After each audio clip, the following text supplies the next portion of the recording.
enforcement agencies like PNP and PDEA, kasi with this apprehension, tila hindi natatakot ang mga drug syndicate na i-transport ang mga illegal drugs kahit may mga checkpoint. Babala nyo na lang din po sa mga drug syndicate na hindi tumitigil sa kanilang illegal drug activity sa bansa. Thank you. Well, kailangan rin maintindihan, ang mga drug syndicate, pagka nahulihan, parang cost of doing business nila yan eh. Nakakasama na sa kalkulasyon nila. Once in a while, mahuhuli tayo. Pero malaki pa rin ang kita. So, tuloy-tuloy lang. We cannot, there is no, tinatawag na one single answer tungkol dito. There's no silver bullet to this. Kailangan talaga kayod. We have to operate. We have to gather intelligence. We have to coordinate with Interpol. We have to coordinate with intelligence and drug agencies of other countries around, of ASEAN, of Asia, kung saan man nanggagaling. Because this is an international crime.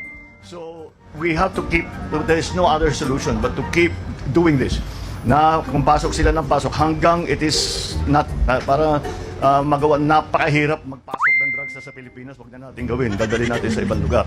That is the situation that we are hoping to achieve.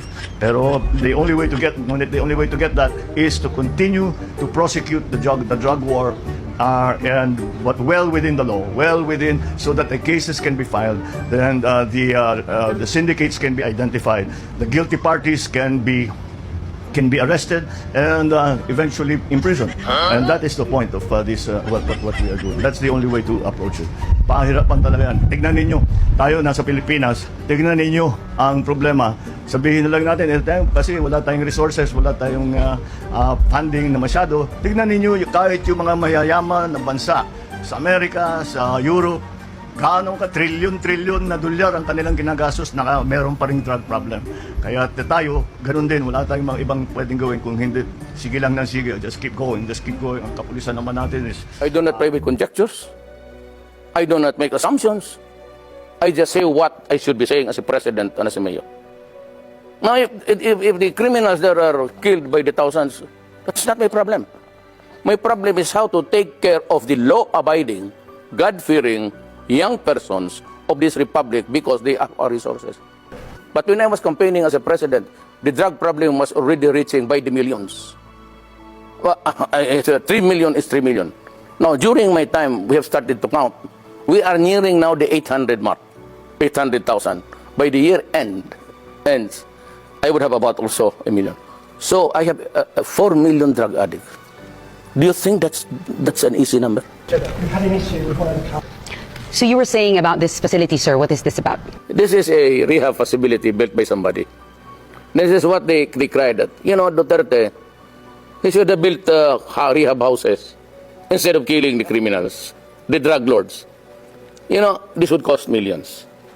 I entered the presidency of the Republic of the Philippines midterm.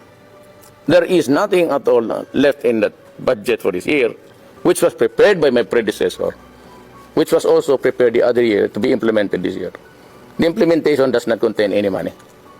Because nobody, until I became president of this country, nobody realized how widespread, how dimensional it was for us. Sir, in the past, during the campaign and weeks into your presidency, you have repeatedly said that you have no regard for human rights. But human rights is actually part of the Constitution. And as head of state, it is also part your duty to uphold the Constitution. How does that connect? I would rather intimidate and strike fear in the hearts of the criminals, just like what happened in Davao, when finally you can walk the streets, walk about in the streets at night, and you can eat anywhere at any time, and nobody would bother you. It's happening in Davao. Davao City is in the midst of Mindanao, it's troubled land. But I can assure you, as plenty of people have been there, it's a destination for conventions and conferences international. It's always selected, so it's booming. It is a little bit rich than the others. Why? Because we can live our lives normally. And of course, business can thrive. So that when I said, I do not care about what the human rights guys say. I have a duty to preserve the generation.